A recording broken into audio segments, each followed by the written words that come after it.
Okay, today we're going to talk about the powers of 10.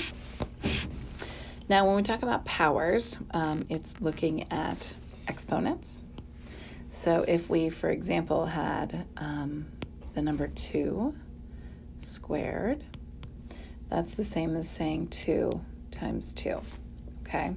Or if I had 2 to the third power, or 2 cubed, that would be 2 times 2 times 2. 2 to the fourth power would be 2 times 2 times 2 times 2. So those are powers. So these are powers of 2, because we've got 2 as our base and then our exponent here. So if and you can actually get these, set these equal to a number. So 2 times 2 is 4. 2 times 2 is 4 times 2 is 8. 2 times 2 is 4 times 2 is 8 times 2 is 16. You can keep going like this. What we're going to talk about is the powers of 10. So, for example, if we had 10 to the second power, that would be the same as 10 times 10, which would be equal to 100, right? 10 to the third power would be 10 times 10 times 10, which would be 1,000, okay? So that's how these powers work.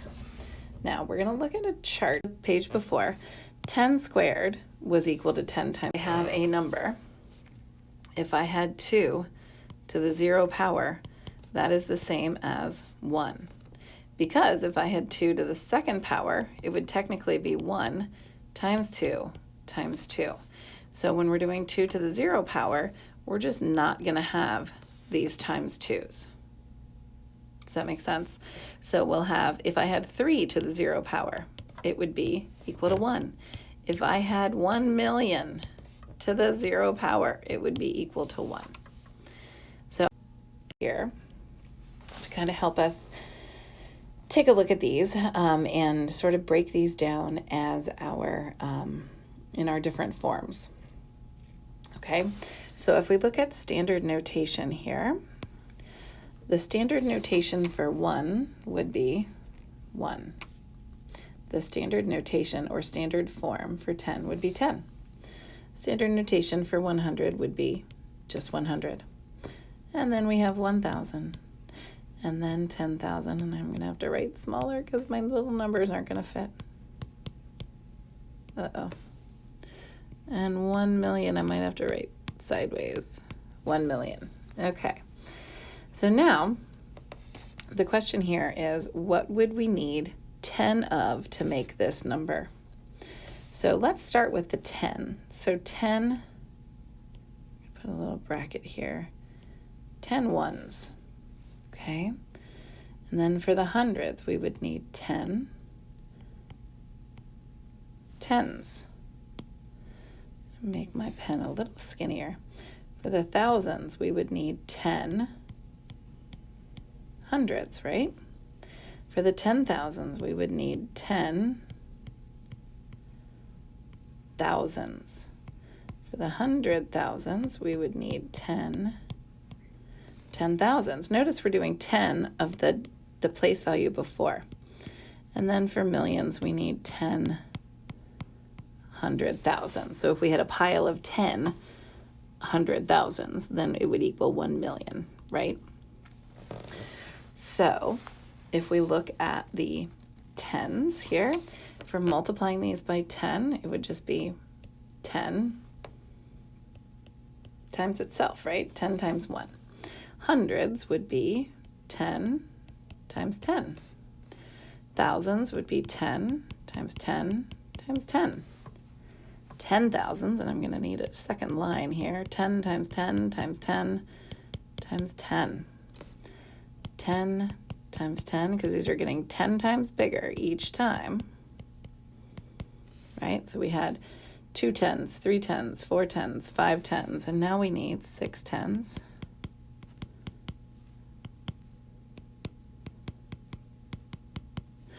Okay, so those are multiplying by tens. So now, here is the interesting thing, and I'm leaving the ones off for just a second so that we can kind of look at this in a different way for the ones because they're kind of unique.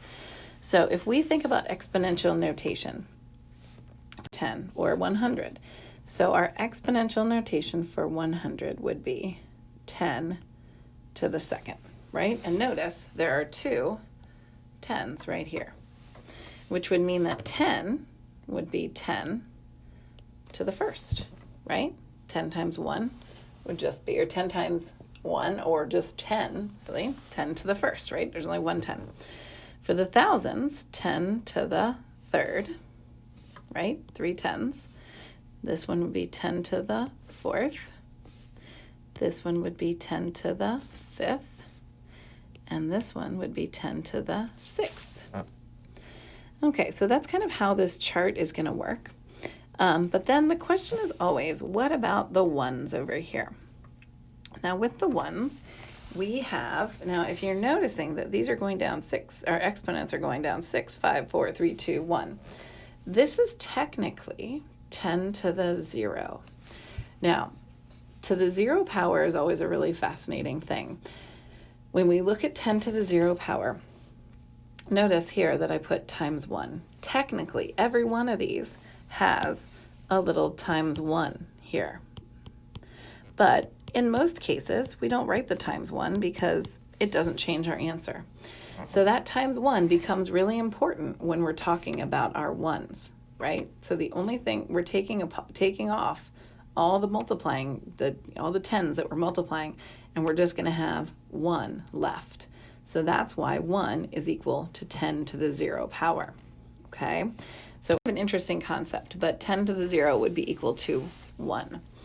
Now, when we are looking at this, this would be 10, and the place value right below the ones is the tenths.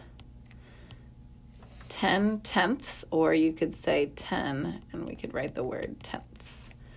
Or we could write it in decimal form, 10 to the 10 tenths. So that would be equal to 1.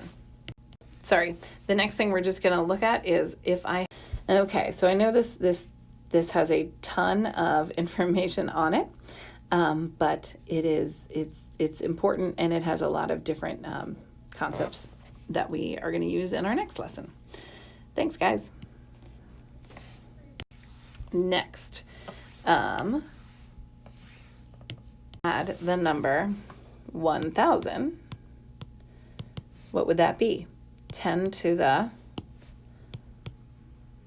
third, right? Because 10 times 10 is 100, times 10 would be 1,000. So that's how you can take a standard form number and turn it into your power of 10 or exponential form number.